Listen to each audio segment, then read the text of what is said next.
जय माँ सरस्वती। हेलो नमस्कार। I welcome you all to the set of knowledge. मैं संगम नगरी से सौरभ मिश्रा आपका हार्दिक स्वागत और अभिनंदन करता हूँ। लम्हा लम्हा मुस्कुराएंगे खुद से वादा है, हमारी ख्वाहिश से थोड़ी सी कहीं ज़्यादा है। इसी के साथ सेशन को शुरू करते हैं। आरो यारो हे Hindi special practice set start किए हैं हम। व्याख्या के साथ रहेगा। इसमें 60 प्रश्न आते हैं हिंदी के। आज हमने 30 प्रश्नों को लिया है और इस 30 प्रश्न के माध्यम से आप ढेर सारे प्रश्न तैयार कर सकते हैं। चारों ऑप्शन तैयार कराएंगे और कुछ एक्स्ट्रा भी बताएंगे, एकदम व्याख्या बताएंगे। तो अगर आप यारो यारो यूपीएससी की तैयारी करते हैं तो आप चैनल से जुड़ जाइए, आपको काफ़ी लाभ होने वाला है।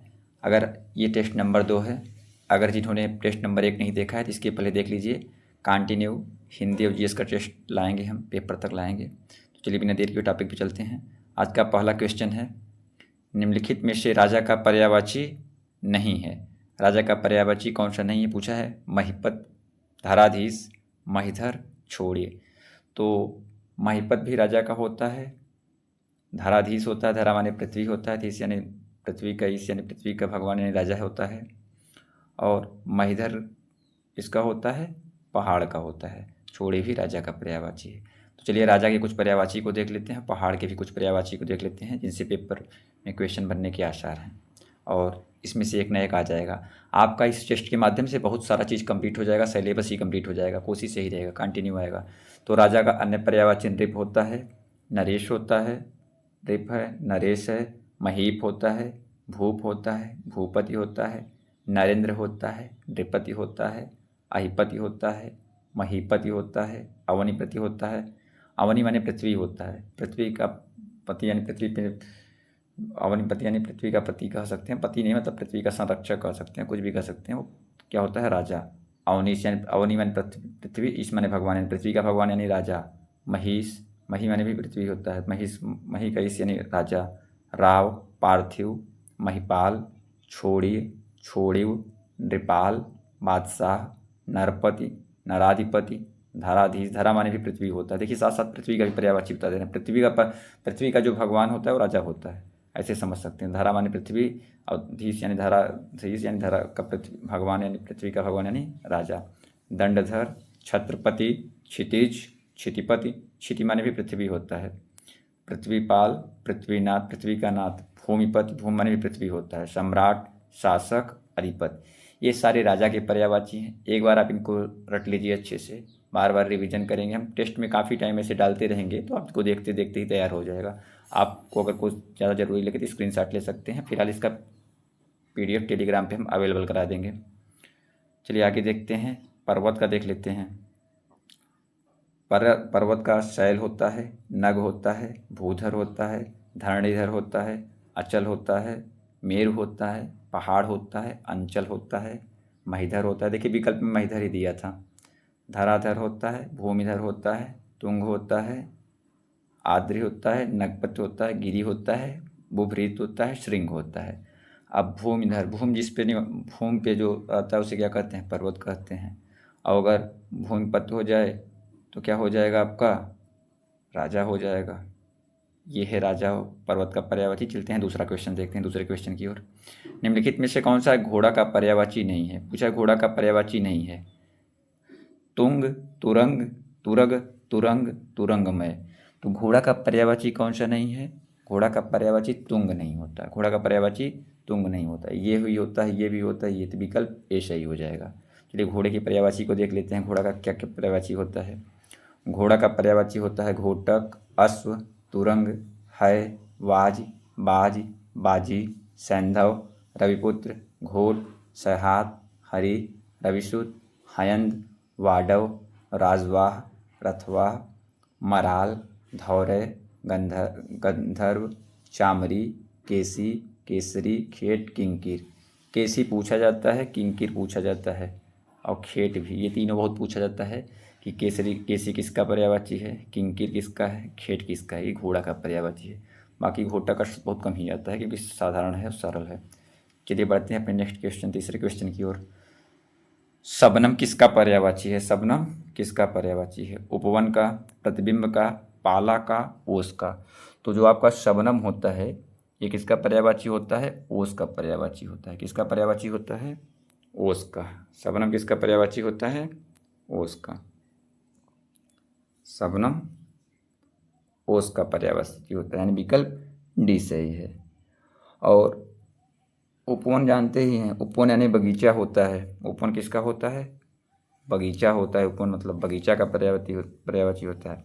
प्रतिबिंब छाया का होता है। प्रतिबिंब किसका होता है? छाया का होता है। और बाकी पाला तो जानते हैं, कोई पाला का विशेष हो है ये नहीं है।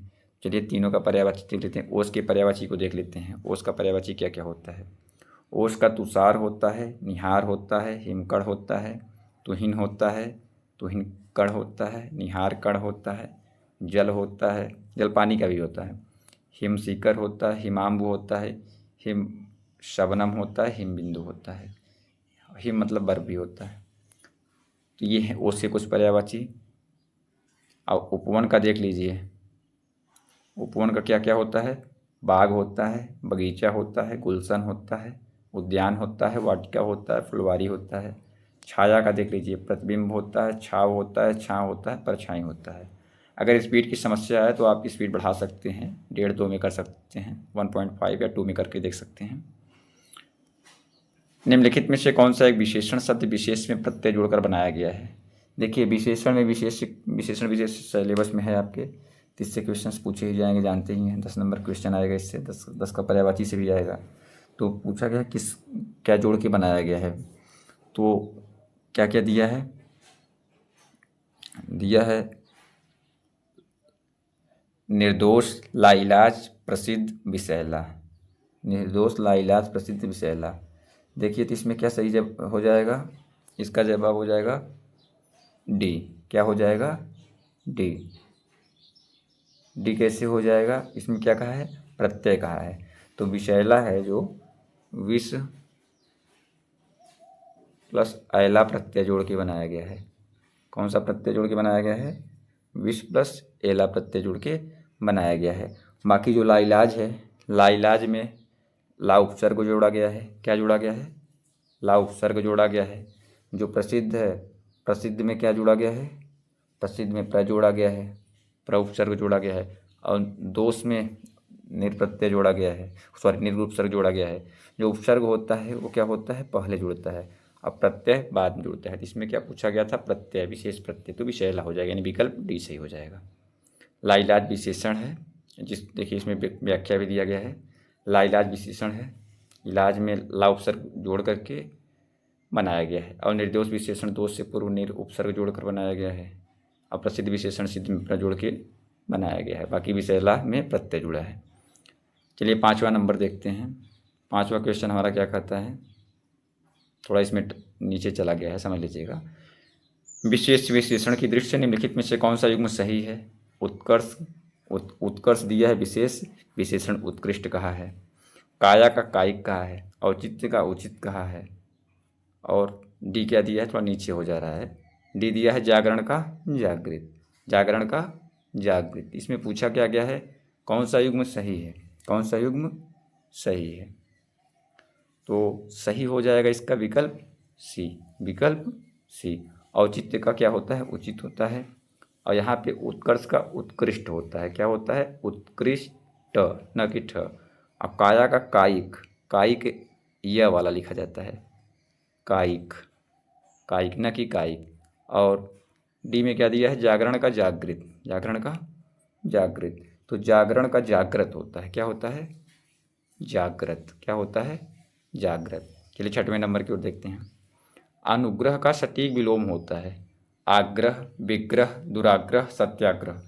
तो अनुग्रह का जो विलोम होता है आपका वो विग्रह होता है। क्या होता है? विग्रह होता है। अनुग्रह का विलोम क्या होता है? विग्रह होता है। दंड भी होता है। क्या होता है? दंड भी होता है। अनुग्रह मतलब किसी अनुनय भी नहीं करना, बाद में दंड देना। कोप भी होता है। क्या होता है? दंड, कोप, ये सब क्या है? अनुग्रह के विलोम है। और आग्रह का अगर पूछा जाए तो आग्रह का अनाग्रह या दुराग्रह होता है। आग्रह का दुराग्रह होता है, ये होता है। और दुराग्रह का जानते ही हैं, दुराग्रह का आग्रह होगा। और जो सत्याग्रह है, सत्याग्रह का भी दुराग्रह होता है। सत्याग्रह का भी क्या होता है? दुराग्रह होता है। चलिए 7वें नंबर की ओर बढ़ते हैं। आमोद का विलोम है मोद, प्रमोद, अमोद, प्रसन्न। तो आमोद का विलोम क्या होता है आपका? आमोद का विलोम आपका क्या होगा? मोद, प्रमोद, अमोद, प्रसन्न। तो आमोद का विलोम अमोद होगा। क्या होगा? अमोद होगा। देखिए मोस्टली क्या होता है, आमोद का लोग प्रमोद मारते हैं या मोद मारते हैं, लेकिन आमोद का विलोम अमोद होगा। और जबकि मोद, प्रमोद व प्रसन्न समानार्थी हैं। मोद, प्रमोद, प्रसन्न ये क्या होते हैं? समानार्थी हैं। ये तीनों क्या हैं? समानार्थी शब्द हैं। क्योंकि प्रसन्न मतलब मोद ही होता है और प्रमोद होता है। आमोद का अमोद होगा। चलिए विलोम शब्द की दृष्टि से कौन सा युग्म सही सुमेलित है? गृहित, अनुगृहित दिया है। और बी में क्या कहा है? सम्मुख, उन्मुख दिया है। धीर का गंभीर दिया है। संलिप्त का निर्लिप्त दिया है। पूछा क्या है? कौन सा युग्म सही सुमेलित है? तो गृहित का अनुगृहित, गृहित का अनुगृहित दिया है। ये गलत है, ये गलत है। क्योंकि गृहित का क्या होता है? त्यक्त होता है। त्यक्त, ये ग्रहण से बना है, ग्रहण का त्याग होता है, तो गृहित का त्यक्त होगा। ये तो गलत हो गया। और बी नंबर देखते हैं, सन्मुख का उन्मुख दिया है। तो सन्मुख का विमुख होता है। क्या होता है? विमुख होता है। सन्मुख का विमुख होता है। और धीर का गंभीर नहीं होता है, अधीर होता है। क्या होता है? अधीर। संलिप्त का निर्लिप्त दिया है। संलिप्त का निर्लिप्त, ये विकल्प डी सही हो जाएगा। चलिए आगे देखते हैं 9 नंबर। जहाँ जरूरत होगा वहाँ एक्सप्लेनेशन आपको लिखा मिलेगा, बाकी हम बोल दे रहे हैं। निम्नलिखित में से कौन सा एक वाक्य शुद्ध है? हमारा उद्देश्य ज्ञान की प्राप्ति होनी चाहिए। हमारा उद्देश्य ज्ञान का प्राप्ति होनी चाहिए। हमारा उद्देश्य ज्ञान की प्राप्ति होना चाहिए। हमारा उद्देश्य ज्ञान का प्राप्ति होना चाहिए। देखिए छोटी छोटी इसमें त्रुटि, इसमें देखिए का लगा है, इसमें क्या लगा है? पहले वाले में देखिए की लगा है, दूसरे में का लगा है, तीसरे में क्या दिया है? होना दिया है, उसमें होनी दिया है। और इन सब में क्या दिया है? हमारा उद्देश्य ज्ञान का प्राप्ति होना चाहिए। इसमें क्या? हमारा उद्देश्य ज्ञान की प्राप्ति होनी चाहिए। और इसमें क्या दिया है? ज्ञान का प्राप्ति होना चाहिए। अब देखिए क्या सही दिया गया है इसमें। तो हमारा उद्देश्य जो है वो ज्ञान की प्राप्ति होनी चाहिए। शुद्ध वाक्य होगा। क्या होगा? ज्ञान की प्राप्ति होनी चाहिए। अगर सही विकल्प देखा जाए तो क्या हो जाएगा? हमारा उद्देश्य ज्ञान की प्राप्ति होनी चाहिए, यानी विकल्प सी सही होगा। विकल्प सी सही होगा। निम्नलिखित में से एक शुद्ध वाक्य है। अब इसमें शुद्ध वाक्य पहचानने के लिए कहा गया है, मुझे एक फलों का विक्रेता प्रतिदिन फल देता है, संतों का सत्संग करना चाहिए, प्रस्तुत उदाहरण गोदान से लिया गया है, वह दंड देने के योग्य है। तो इसका सही जो आंसर हो जाएगा, उत्तर हो जाएगा, वो समझिए क्या हो जाएगा? प्रस्तुत उदाहरण गोदान से लिया गया है, यही सही है। बाकी सारी चीज़ें गलत है। क्योंकि जो पहला वाक्य है, मुझे एक फलों का विक्रेता प्रतिदिन फल देता है, तो एक फलों का नहीं होगा। फलों इस यहाँ पे बहुवचन है तो एक नहीं रहेगा। क्या नहीं रहेगा? एक नहीं रहेगा। एक नहीं रहेगा। तो यहाँ पे क्या हो जाएगा? मुझे फलों का एक विक्रेता, फलों का एक विक्रेता, एक यहाँ रहेगा। एक विक्रेता प्रतिदिन फल देता है। संतों का सत्संग करना चाहिए, तो संतों का सत्संग नहीं होता है, संतों का तो संग ही सत्संग होता है। तो यहाँ पे क्या हो जाएगा?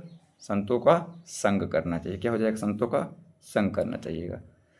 वह दंड देने के योग्य है, वह दंड देने के योग्य नहीं है, वह दंड पाने के योग्य होगा। दंड देने वाला तो कोई दूसरा दे रहा है ना, यहाँ पे क्या हो जाएगा? दंड पाने के योग्य है। चलिए, यानी प्रस्तुत उदाहरण में क्या दिया गया है? गोदान से लिया गया है, शुद्ध वाक्य है। बाकी लिख भी दिया हूँ, मुझे फलों का एक विक्रेता प्रतिदिन फल देता है, ये ऐसे शुद्ध होगा। बाकी संतों का सत्संग करना चाहिए और दंड पाने के योग्य है।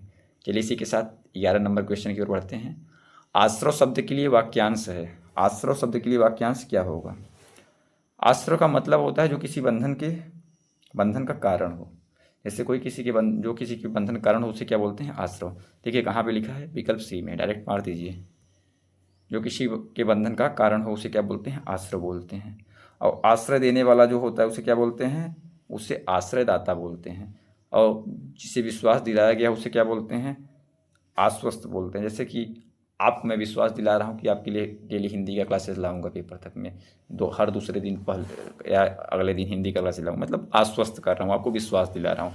आपको चैनल पे विश्वास दिला रहा हूँ कि आपके लिए चैनल हेल्पफुल होगा, मतलब मैं आपको आश्वस्त कर रहा हूँ। ऋषि का कहा हुआ वचन, ऋषि का कहा हुआ वचन आपका क्या होता है? आर्व वचन होता है। और थोड़ा जो किसी के बंधन कारण हो, यानी विकल्प सी सही है। इसकी कुछ व्याख्या को हम डिटेल में देख लेते हैं।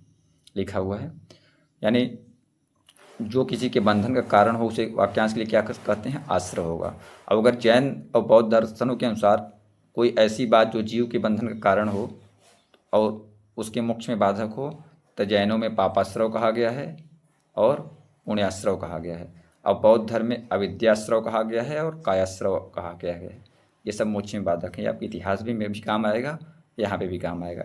जैन बौद्ध धर्म में ऐसी कोई बात जो जीव के बंधन का कारण हो तथा उसके मोक्ष में बाधक हो, तो बंधन का कारण हो और मोक्ष में बाधक हो, जैनों के अनुसार पापाश्रव और पुण्याश्रव, और बौद्ध के अनुसार अविद्याश्रव और कायाश्रव। ये आपके पेपर में भी आ सकता है, इतिहास में भी काम देगा। और आश्रय देने वाला क्या कहलाता है, आश्रयदाता कहलाता है। और जिसे विश्वास दिलाया गया हो आश्वस्त है। जिसे मैं आपको विश्वास दिला रहा हूँ तो आपको आश्वस्त कर रहा हूँ। और ऋषि का वचन आर्ष वचन होता है। क्या होता है, आर्ष वचन होता है। निम्नलिखित में से कौन सा एक शब्द शुद्ध है, छत्र छाया, छत्र छाया, छत्र छाया और छत्र छाया। तो इसका सही जवाब हो जाएगा विकल्प सी, छत्र छाया क्या हो जाएगा, शुद्ध हो जाएगा, बाकी सब अशुद्ध है। निम्नलिखित में से कौन सा युग्म सही सुमेलित नहीं है, मंद मुस्कुराने वाली, जैसे जो महिला मंद मुस्कुराती हो स्मिता कहते हैं उसे। सुंदर मुस्कुराने वाली नायिका जो होती है उसे सुस्मिता कहते हैं। सुंदर बालों वाली नायिका को ऋषभि कहते हैं। सुंदर आँखों वाली स्त्री को सुलोचना कहते हैं। इसमें क्या कहा गया है, सही सुमेलित नहीं है। क्या कहा गया है, सही सुमेलित नहीं है। तो मंद मुस्कुराने वाली नायिका स्मिता होती है, बिल्कुल सही है। सुंदर मुस्कुराने वाली सुस्मिता होती है, बिल्कुल सही है। सुंदर बालों वाली नायिका ऋषभि नहीं, सुंदर बालों वाली नायिका जो होती है वो सुकेशी होती है। क्या होती है, सुकेशी। क्या होती है, सुकेशी, यानी विकल्प सी सही है। और सुंदर आँखों वाली स्त्री सुलोचना होती है। ये है वाक्यांश के लिए एक शब्द, यानी मंद मुस्कुराने वाली स्मिता, सुंदर मुस्कुराने वाली सुस्मिता, और सुंदर बालों वाली नायिका सुकेशी होगी, और सुंदर आँखों वाली स्त्री सुलोचना होगी। चलिए आगे बढ़ते हैं। 14 नंबर, निम्नलिखित में से तद्भव शब्द चुनिए, असन, अवगाध, उपभोक्ता। तद्भव तत्सम पूछा जाता है तो तद्भव क्या होता है, तद्भव तत्सम जानते ही हैं आप। तो असन क्या है आपका, इसमें आगे कहा क्या रहा है देख लीजिए, कूट दिया है, केवल 1 2 1 1 3 2 3 1 2 3 सभी। तो इसमें क्या होगा देख लीजिए आप, इसमें क्या पूछा है, तद्भव पूछा गया है। तो तद्भव आपका हो जाएगा, रुक जाइए थोड़ा इधर उधर बहक रहा है ये। तद्भव क्या हो जाएगा, असन हो जाएगा। क्या हो जाएगा, असन हो जाएगा तद्भव। और उपभोक्ता हो जाएगा तद्भव, क्योंकि असन का तत्सम क्या होता है, असन होता है, असन होता है। उपभोक्ता क्या होता है, उपभोक्त्री होता है। क्या होता है, उपभोक्त्री। और अवगाध का क्या होता है, अवगाध का अवगाह होगा तत्सम। तो ये तो होगा नहीं, तद्भव पूछा, ये तत्सम है। तो 1 और 3 किस में है, विकल्प बी सही है, विकल्प बी सही है। चलिए आगे बढ़ते हैं। 80 का तत्सम है अतीसी, अशीति, अशीति, अष्टाशीति। तो 80 का तत्सम क्या होगा, अशीत या अशीत होता है, यानी विकल्प बी सही है। कौन सा सही है, विकल्प बी सही है। चलिए आगे देखते हैं। आयस का तत्सम रूप है आभूषण, आदर्शिका, आदेश, आशीष। तो आयस को क्या होता है, आयस का आदेश होता है, आयस का क्या होता है, आदेश होता है। और आभूषण का आभूषण होता है। लास्ट में क्या लगा देंगे, न लगा दीजिए, ऐसे लास्ट में नहीं, रुक जाइए, लिखने में थोड़ी समस्या होती है। आभूषण क्या हो जाएगा, आभूषण, ये हो जाएगा तद्भव हो जाएगा। इसमें तत्सम रूप पूछा है। बाकी आदर्शिका का क्या होता है, आदर्शिका का आरसा होता है। क्या होता है, आरसा होता है। क्या होता है, आरसा। और इसका आशीष होता है, ये ऐसे लिखा जाता है। चलिए आगे चलते हैं। निम्नलिखित शब्द की दृष्टि से निम्नलिखित में से कौन सा युग्म सही है, दिया है, युग्म दिया है, विलोम के रूप में दिया है। विलोम के रूप में आगम का दुर्गम दिया है, अकलुष का निष्कलुष दिया है, अकाल का दुकाल दिया है, अकरादि का अकारांत दिया है। तो इसमें पूछा है कौन सा युग्म सही है। तो अकरादि का अकारांत होता है, बाकी सारे विकल्प गलत हैं, क्योंकि आगम का क्या होता है, आगम नहीं, यहाँ पे अगम होना चाहिए। अगम रहेगा तो सही रहेगा, अगर आगम है तो आगम का भी यहाँ पे अगम लिख लीजिएगा।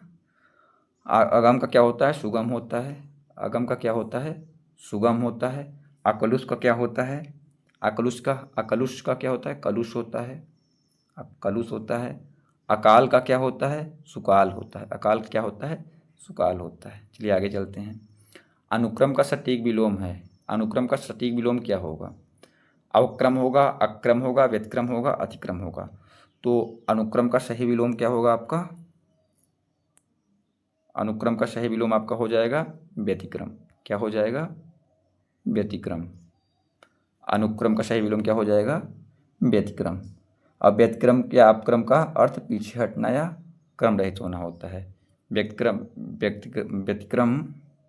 या अपक्रम, इन दोनों का अर्थ क्या होता है, पीछे हटना या क्रम रहित होना होता है। अनुक्रम माने आगे जाना होता है, आगे बढ़ना होता है। विलोम शब्दों की दृष्टि से कौन सा युग्म शुद्ध है, रिद्धि, सिद्धि। रिद्धि का सिद्धि विलोम होगा, आचार का विचार, ऐक का मतैक, ओत प्रोत का विहीन। अब इसमें कहा क्या गया है कौन सा शुद्ध है, तो इसमें शुद्ध क्या हो जाएगा, रिद्धि का सिद्धि नहीं होता, रिद्धि का विपन्न होता है। रिद्धि का क्या होता है, विपन्न होता है। रिद्धि का विलोम क्या होता है, विपन्न होता है। और आचार का विलोम आपका क्या होता है, आचार दे दिया जाए, आचार का विचार। इसमें कहा गया शुद्ध, कौन सा एक युग्म शुद्ध है, तो आचार का विचार तो होता नहीं है। चलिए आगे देखते हैं। ऐक्य का मतैक्य दिया है, ऐक्य का क्या दिया है, अनैक्य होगा, मतैक्य नहीं होगा। क्या होगा, अनैक्य होगा। और ओत प्रोत का विहीन होता है। ऐक्य का मतैक्य या मतभेद भी कह सकते हैं। चलिए 20 नंबर देखते हैं। निम्नलिखित में से कौन सा शब्द विशेषण है, दंत्यहि, दीप्ति, पल्लव, माधुरी। तो विशेषण आपका क्या हो जाएगा, विशेषण आपका यहाँ पे जो दंत्यहि हो गया है, विशेषण यहाँ पे दंत्य बस होगा, ही नहीं रहेगा, टाइपिंग का वो है, दंत्य होगा। कौन सा विशेषण है, तो दंत विशेषण है। क्या है, दंत विशेषण। इसका विशेष्य क्या होता है, दंत होता है। और दीप्ति तो ऑलरेडी विशेष्य है, इसका अगर विशेषण पूछा जाए तो क्या होगा, दीप्त होगा, विशेषण दीप्त होगा। पल्लव का विशेषण क्या होगा, पल्लवित होगा। क्या होगा, पल्लवित होगा। और मधुर का मधुर होगा। क्या होगा, मधुर होगा। कृत्रिम बुद्धिमत्ता ने तकनीकी क्षेत्र में क्रांति ला दी है, इस वाक्य में विशेषण है। इस वाक्य में विशेषण क्या है, विशेषण पूछा गया है। तो विशेषण आप लोग जानते होंगे विशेषण किसे कहते हैं। तो कृत्रिम क्या हो जाएगा, विशेषण हो जाएगा। कृत्रिम क्या हो जाएगा, विशेषण है। कृत्रिम बुद्धिमत्ता ने तकनीकी क्षेत्र में क्रांति ला दी है, इस वाक्य में क्या होगा, विशेषण कृत्रिम होगा। और जो कि बुद्धिमत्ता की क्या कर रहा है, विशेषता बता रहा है, इसकी विशेषता बता रहा है। यानी संज्ञा सर्वनाम की विशेषता बताने वाले शब्द को क्या कहते हैं, विशेषण कहते हैं। तो विकल्प ए सही है। तकनीकी में कृत्रिम बुद्धिमत्ता क्षेत्र में क्रांति ला दी है, इस वाक्य में कृत्रिम शब्द विशेषण है, जो कि बुद्धिमत्ता की विशेषता बता रहा है। निम्नलिखित में से कौन सा एक आँख का पर्यायवाची नहीं है, दिया गया है दृग, अस्क, चश्म, अम्बक। तो आँख का पर्यायवाची कौन सा नहीं है, तो ये आँख का पर्यायवाची अस्क नहीं है, बाकी सब आँख के पर्यायवाची। ये किसका पर्यायवाची है, ये आंसू के पर्यायवाची हैं। किसके, जो आँख का आंसू होता है उसका पर्यायवाची अस्क होता है। और दृग, चश्म, अम्बक किसका है, आँख का है। चलिए आँख के कुछ पर्यायवाची को देख लेते हैं, लिखा हुआ है, और आंसू के भी देख लेते हैं। तो नेत्र, नयन, चक्षु, दृग, दृष्टि, लोचन, विलोचन, अक्ष, अक्षि, चख, चश्म, दीदा, नयन, अम्बक, प्रेक्षण, इक्षण, ये सारे आँख के पर्यायवाची हैं। और आंसू के पर्यायवाची देख लेते हैं। अश्रु, नयन जल, नयन यानी आँख का पानी, नयन नीर, आँख का नीर यानी पानी, नेत्रज, आँख का जल, नेत्रांबु यानी आँख का पानी, अम्बु माने भी पानी होता है, नेत्रवारी यानी आँख का पानी, वारी माने पानी होता है, दृग जल, दृग यानी आँख का पानी, आंसू। देखिए अगर आँख का पानी का याद है तो आंसू का ऑटोमेटिक लिख सकते हैं। जैसे नयन जल, नयन होता है आँख, जल यानी पानी, आँख का पानी यानी आंसू। नयन नीर, नयन यानी आँख, नीर यानी पानी यानी आँख का पानी यानी आंसू। नेत्रज, नेत्रज, नेत्र यानी आँख और ज यानी पानी, ज यानी जल यानी आंसू। नेत्रांबु, नेत्र प्लस अम्बु, नेत्र यानी आँख, अम्बु माने पानी यानी आँख का पानी क्या हो जाएगा, आंसू। नेत्रवार, नेत्र माने आँख, वारी माने पानी यानी आंसू। दृग जल, दृग माने आँख, जल यानी पानी यानी आंसू। दृगम्बु, दृग माने आँख, अम्बु माने आंसू। यानी आप आँख के पानी में, आँख के पर्यायवाची में पानी का पर्यायवाची जोड़ देंगे तो आंसू का पर्यायवाची बन जाएगा। जैसे चक्षुजल, लोचन जल, चक्षु आँख का है, लोचन आँख का है, देखिए ऊपर लिखा हुआ है हमने, चक्षुलोचन लिखा हुआ है। और नयनवार, नयन भी लिखा हुआ है, देखिए। अस्क तो है, ये था दिया ही था, अस्क आंसू का, टसुआ आँखों का, ये आंसू के सारे पर्यायवाची हैं आंसू के। चलिए 23 नंबर देखते हैं। निम्नलिखित में से एक अर्जुन का पर्यायवाची है। कपिध्वज, मकरध्वज, धर्मवितार, पाकरिपु। अब पूछा है अर्जुन का पर्यायवाची निम्नलिखित में से कौन सा है, तो कपिध्वज अर्जुन का पर्यायवाची है। किसका पर्यायवाची है, अर्जुन का पर्यायवाची है। कपिध्वज अर्जुन का पर्यायवाची है। और जो क्या है, पाकरिपु है, पाकरिपु है, मकरध्वज है, धर्मवितार है। तो मकरध्वज कामदेव का पर्यायवाची है। किसका पर्यायवाची है, कामदेव का। मकरध्वज कामदेव का। धर्मवितार युधिष्ठिर का पर्यायवाची है, धर्म को धारण किए थे इस वजह से धर्मवितार कहा गया। और पाकरिप इंद्र का पर्यायवाची है। किसका पर्यायवाची है, इंद्र का पर्यायवाची। चलिए अर्जुन के पर्यायवाची को देख लेते हैं। अर्जुन का कुछ पर्यायवाची है, आप स्क्रीनशॉट ले सकते हैं, टेलीग्राम से पीडीएफ भी डाउनलोड कर सकते हैं। कपिध्वज, बृहन्नल, धनंजय, पार्थ, प्रथापुत्र, गुडाकेश, सब्यसाची। सभ्य का साची गुडाकेश बहुत पूछता है। श्वेतवाहना, श्वेतवाजी, विभत्सुवीरजयी, श्वेतवाजी, धनुर्धर, ऐन्द्री, भारत, कांडीवधारी, कौंतेय, पांडुनंदन, कुंतीसुत, कांडीवधर, किरीट, विभत्स, विजय। किरीट भी पूछता है। अर्जुन का पर्यायवाची गारंटी है, आता है पेपर में, आप नोट कर लीजिए, स्क्रीनशॉट ले लीजिए, पीडीएफ टेलीग्राम से डाउनलोड कर लीजिए। और पाकरिप इंद्र का पर्यायवाची है, युधिष्ठिर का धर्मवितार युधिष्ठिर का पर्यायवाची है। और मकरध्वज किसका है, कामदेव का। चलिए 24 नंबर देखते हैं। निम्नलिखित वाक्यों में से एक शुद्ध वाक्य है। कृपया एक गिलास पानी दीजिए। जो लोग बाहर जाना चाहते हैं वो जा सकते हैं। वह 7वें कक्षा में पढ़ता है। सरयू नदी का पाठ बहुत लंबा है। सरयू नदी का पाठ बहुत लंबा है। इसका सही जवाब हो जाएगा कृपया एक गिलास पानी दीजिए। बाकी सारे वाक्य अशुद्ध हैं, तो उनका शुद्ध वाक्य देख लीजिए। शुद्ध वाक्य क्या होगा, जो लोग बाहर जाना चाहते हैं वे जा सकते हैं। जो लोग बाहर जाना चाहते हैं वह नहीं होगा। प्लूरल में है तो वे, मतलब बहुवचन में है तो वे होगा। वह 7वें कक्षा में पढ़ता है, वह 7वीं कक्षा में होगा, 7वें नहीं होगा। क्या होगा, 7वीं होता है। और सरयू का पाठ बहुत लंबा है। सरयू तो नदी है, ये है, सरयू के साथ नदी का संबोधन नहीं होगा। सरयू का पाठ बहुत लंबा है, चूँकि सरयू का पाठ बहुत लंबा है। ये कुछ शुद्ध हैं, देख लीजिए। शब्द का चयन की दृष्टि से इनमें अशुद्ध वाक्य क्या होगा। रविन्द्रनाथ टैगोर की कुछ रचनाओं का नागरी भाषा में अनुवाद हुआ है। राजा हरिश्चंद्र की सदस्य कोई सत्यवादी नहीं हुआ है। पद्य के चौथे भाग के चरण को कहते हैं। और रामचंद्र शुक्ल अनेक ग्रंथों की रचना की। तो क्या कह रहा है, शुद्ध कौन सा है, तो इसका सही विकल्प हो जाएगा रामचंद्र शुक्ल ने अनेक ग्रंथों की रचना की। अब बाकी की अशुद्ध वाक्य देख लीजिए, अशुद्ध का शुद्ध देख लीजिए। बाकी का क्या हो जाएगा, उसमें क्या कहा गया है, नागरी लिपि है न की भाषा कहा क्या गया है, देख लीजिए ऊपर तब समझ में आएगा। कहा क्या गया है, नागरी भाषा में अनुवाद किया गया है। नागरी भाषा नहीं लिपि है, ये गलत हो जाएगा। सदृश्य नहीं सदृश होता है। बाकी पद्य के चौथे भाग को चरण कहते हैं, तो इसका क्या हो जाएगा, पद्य का जो चौथा भाग है, चौथाई भाग को चरण कहते हैं, चौथे भाग को नहीं कहते। इनके सही वाक्य देख लीजिए। नागरी लिपि है न की भाषा, और सदृश के स्थान पे समान होना चाहिए, और पद्य के चौथाई भाग को चरण कहते हैं। बाकी ये डिटेल एक्सप्लेनेशन है, बाकी देख सकते हैं। चलिए आगे देखते हैं। निम्नलिखित वाक्यों से शुद्ध वाक्य पहचानिए। चार दीवारी के पास एक सुंदर इमारत है। उपरोक्त वाक्य का संज्ञान लें। शिक्षणोत्तर कर्मचारी आज शाम को एकत्र होंगे। यह कार्य अत्यंत महत्वपूर्ण है। यह कार्य अत्यंत महत्वपूर्ण है, तो सही जवाब हो जाएगा यह कार्य अत्यंत महत्वपूर्ण है। बाकी सब गलत हैं, उनका सही देख लीजिए। तो शुद्ध वाक्य ऐसे होगा, चार दीवारी ऐसे लिखा जाएगा। चार दीवारी के पास एक सुंदर इमारत है। और उपरयुक्त वाक्य का संज्ञान लें, शिक्षणेतर होता है। यहाँ पे कहा क्या गया है, यहाँ पे कहा गया है उपरोक्त, उपरयुक्त होता है। और शिक्षणेतर होता है यहाँ पे। बाकी ये तो सही है, ये है। चलिए आगे देखते हैं 27 नंबर। उसे मृत्युदंड की सज़ा मिली, प्रस्तुत वाक्य अशुद्धि है। संस्कृत के शब्दों का प्रयोग हुआ है, विदेशी शब्द का सजा का प्रयोग हुआ है, दंड और सजा समानार्थी शब्दों का प्रयोग हुआ है, कोई अशुद्धि नहीं है। देखिए अशुद्धि तो है, ये तो बिल्कुल गलत हो गया। संस्कृत के शब्द, संस्कृत दूर दूर नहीं दिख रहा है। अब हमारे पास बी और सी दो चीज़ बचा हुआ है, ऐसे एलिमिनेशन किया जाता है।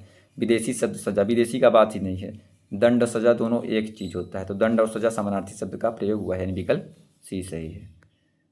चलिए 28 नंबर देखते हैं। निम्नलिखित में से वाक्य जो शुद्ध है वह है, उसे मुक्त कंठ से बड़ाई की, उसने मुक्त हस्त धन लुटाया, समस्त प्राणी मात्र का कल्याण करो, और चौथा दिया है आपकी आयु 40 वर्ष है, आपकी आयु 40 वर्ष है। तो यहाँ पे क्या हो जाएगा सही जवाब, उसने मुक्त हस्त से धन लुटाया, उसने मुक्त कंठ से बड़ाई की, समस्त प्राणी मात्र कल्याण करो, इन सब का शुद्ध वाक्य देख लीजिए। तो बी जो है शुद्ध है, और विकल्प में क्या है, सी का प्रयोग त्रुटिपूर्ण है, यहाँ सी का प्रयोग नहीं होना चाहिए, और समस्त का प्रयोग अनुचित है सी में। और डी में क्या है, आयु के स्थान पे अवस्था होना चाहिए। चलिए देख लेते हैं। तो यहाँ पे जो है मुक्त कंठ बड़ाई की, मुक्त से नहीं लगेगा, से नहीं लगेगा, और समस्त प्राणी मात्र का कल्याण करो। यहाँ पे जो दिया है इसमें समस्त का प्रयोग अनुचित है, ये प्राणी मात्र कह दिए तो प्राणी मात्र में सब आगे जाते हैं, समस्त यहाँ नहीं लगेगा। बाकी आपकी आयु नहीं होगा, आयु जगह अवस्था होगा। चलिए आगे देखते हैं 29 नंबर। निम्नलिखित में से एक वाक्य जो शुद्ध है वो है, उस जंगल में प्रातःकाल का दृश्य बहुत ही सुहावना होता था, बाघ और बकरी एक घाट पर पानी पीती हैं, उन्होंने इस बात पर आपत्ति प्रकट की, तमाम देश भर में यह बात फैल गई। तो उस जंगल में प्रातःकाल का दृश्य बहुत ही सुहावना होता था, विकल्प ए सही है, बाकी सारे विकल्प गलत हैं। उनका शुद्ध देख लीजिए, ये बाघ और बकरी एक घाट पे पानी पीते हैं हो जाएगा, बहुवचन हो जाएगा। उन्होंने इस बात पर आपत्ति प्रकट की, उसका हो जाएगा इस बात पर आपत्ति की हो जाएगा, क्या हो जाएगा, आपत्ति की, और देश भर में यह बात फैल गई। 30 नंबर देखते हैं। निम्नलिखित में से एक वाक्य जो शुद्ध है वह है, मैं अनेकों बार विदेश गया, इस हीरे का मूल्य नापा नहीं जा सकता, बिना टिकट यात्रा दंडनीय है। आप केवल इतना ही काम कर दीजिए। अगर जो भी यात्रा करते हैं, मुझे नहीं लगता कि ऐसा कोई नहीं होगा जो पेपर तैयारी कर रहे हो, यात्रा तो करता होगा, तो यही उसमें लिखा रहता है, बिना टिकट यात्रा दंडनीय है, तो देखते ही सही कर सकते हैं। और अनेकों बार नहीं होगा, यहाँ की इस वजह से गलती है, और यहाँ पे नापा नहीं होगा, इस वजह से गलती है। आप केवल और इतना ही दोनों साथ नहीं रहेगा, इस वजह से गलती है। इनका सही देख लीजिए क्या होगा सही। अनेकों के स्थान पर अनेक होना चाहिए, ये है, और नापा के स्थान पर आका होना चाहिए। और क्योंकि किसी वस्तु के संदर्भ में मूल्य को आका जाता है, न कि नापा या मापा जाता है। और केवल का प्रयोग अनुचित है, क्योंकि इतना ही बस रहेगा। इसी के साथ आज 30 प्रश्नों का सीरीज समाप्त हुआ। 60 प्रश्न का वीडियो बनाते तो लंबा हो जाता, और लंबा वीडियो सब देखना नहीं चाहते, उब जाते हैं। तो अगर वीडियो आपको अच्छा लगा हो, चीज़ें अच्छी लगी हो, तो चैनल को सब्सक्राइब कीजिए अगर अभी तक न किया है। वीडियो अच्छा लगा हो तो लाइक करें और लोगों तक शेयर करिए। और अगर आप इसका PDF प्राप्त करना चाहते हैं तो टेलीग्राम से जुड़ जाइए। और वीडियो बने रहने के लिए आप सभी का धन्यवाद। अगर आप तैयारी करते हैं तो आप जुड़ सकते हैं और लोगों को जोड़ सकते हैं। Thank you for watching. Thank you so much all.